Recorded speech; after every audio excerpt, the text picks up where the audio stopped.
Émission spéciale depuis les 12e journées nationales d'études et de formation avec le GIT, groupement des infirmiers du travail, depuis le Kind Arena de Rouen. Nous sommes de retour à Rouen avec Radio Sensation où nous animons depuis le début de cette journée les 12e journées nationales d'études et de formation avec la participation du GIT qui est donc l'un des organisateurs de ce forum qui dure 3 jours au cœur des thématiques, l'infirmier, acteur de la promotion en santé au travail vers une culture de prévention.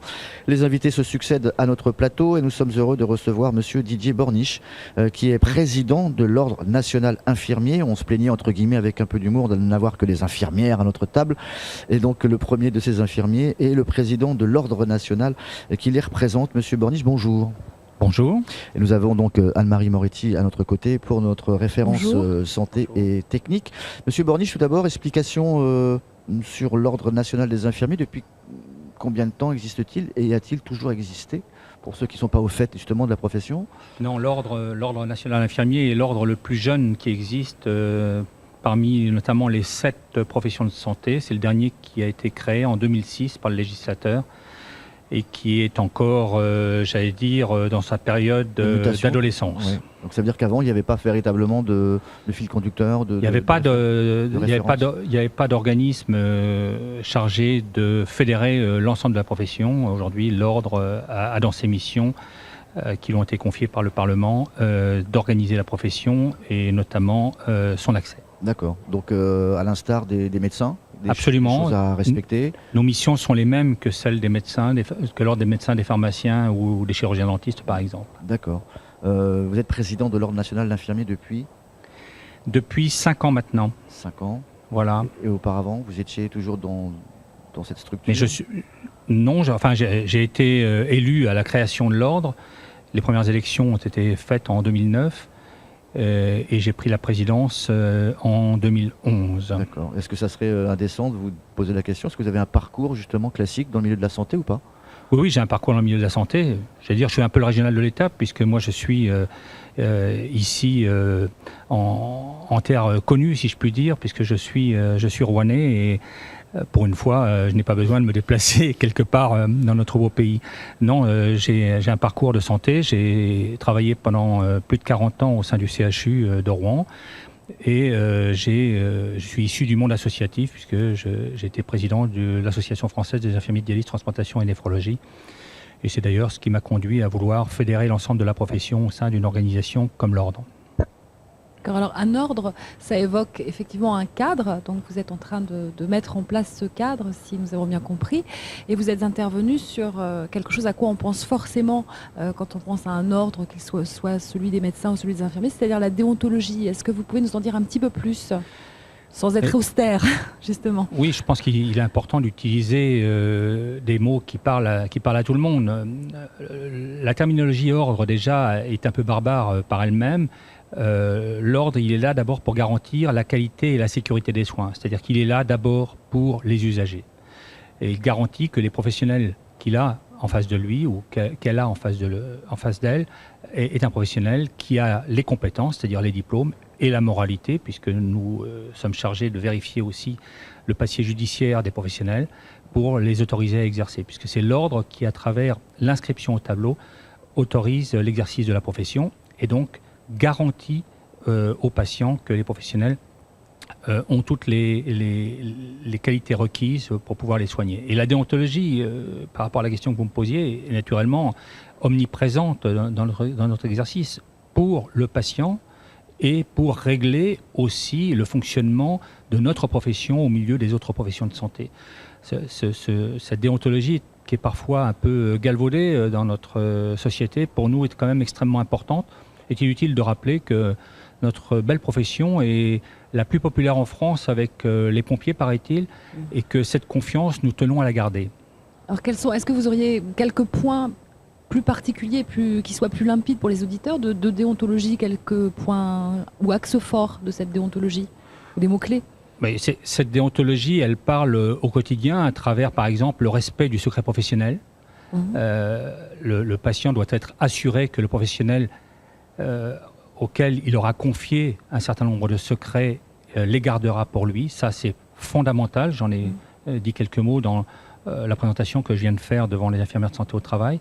C'est probablement un des éléments les plus importants qu'il faut retenir aujourd'hui. Mais il n'y a pas que cela. Il y a les règles de fonctionnement de notre profession au quotidien, dans les rapports que nous devons avoir entre nous, de confraternité, dans l'obligation de respecter le patient, dans l'obligation de s'intéresser aux traitements les plus appropriés, à la mise en œuvre des traitements les plus appropriés pour les patients par rapport à leur pathologie, dans le fait de garantir aux patients que nous sommes aussi là, quelque part, avec les médecins et d'autres acteurs, des remparts pour éviter un certain nombre d'abus. Par exemple, dans le cadre de la mise en place de médecine insuffisamment éprouvée, je veux parler par exemple aux éventuelles dérives sectaires qui touchent le monde de la santé comme d'autres mondes. Et donc, les patients doivent se dire qu'aujourd'hui, l'ordre des infirmiers est un rempart important pour eux qui doit leur donner encore plus confiance dans notre profession. Il y a une différence avec ce qu'on connaît chez les médecins, chez les docteurs, comme on l'appelle dans le milieu rural, où c'est quasiment une copie conforme? Dans la quasi-totalité, le législateur a conçu la loi sur le même modèle. C'est-à-dire que nous inscrivons les gens au tableau, d'une part. D'autre part, nous avons, en fonction du niveau départemental, régional ou national, des missions qui sont différentes. Le niveau départemental, par exemple, a aussi à gérer les éventuels conflits qui peuvent exister entre professionnels ou entre patients et professionnels, à travers des médiations éventuelles. Et puis, de l'autre côté, il y a, au niveau régional, une chambre disciplinaire qui est présidée par un magistrat qui est là pour sanctionner, si besoin en est, les professionnels qui n'auraient pas respecté les règles. Elle doit évoluer, la déontologie, est-ce qu'elle peut évoluer chaque année? On se réunit, on dit tiens, ça serait bien de remettre tel ou tel article. Elle doit évoluer parce que notre société évolue, parce que la connaissance dans le monde de la santé évolue. Par exemple, aujourd'hui, la mise en place de la télémédecine, de la e-santé sont des éléments extrêmement importants sur lesquels nous sommes en train de réfléchir. Nous avons une commission éthique et déontologie qui a déjà commencé à travailler pour actualiser notre code de déontologie. Il ne sera pas actualisé tous les ans, mais comme d'autres ordres, et en général, il est actualisé régulièrement. Et dernière question par rapport à, cette fois-ci, l'axe qui sous-tend les journées de formation qui nous rassemblent, c'est la culture de prévention. Comment vous vous situez par rapport à cet esprit de culture de prévention ? Alors, c'est pour nous un axe essentiel aujourd'hui. Je vais prendre un support qui parle à tout le monde, qui est la vaccination. Oui. La vaccination, c'est vraiment l'acte excellent, par excellence, de prévention. Nous entendons aujourd'hui, et je l'ai dit tout à l'heure aux professionnels qui m'ont écouté, à nos confrères et nos consoeurs, que les infirmiers sont formés à la vaccination, ont toutes les compétences pour vacciner, et ces compétences aujourd'hui ne sont pas utilisées par le politique. Je prends comme exemple la vaccination contre la grippe. La vaccination contre la grippe, nous sommes autorisés par la loi à vacciner les sujets de plus de 65 ans qui ne sont pas primo-vaccinés, c'est-à-dire qui n'ont pas été vaccinés au moins une fois. Ça n'a pas de sens. Tout le monde se lamente en disant que la grippe fait des dégâts tous les ans. Je ne sais plus combien de milliers de morts supplémentaires encore cette année. Et de l'autre côté, nous ne prenons pas les bonnes mesures.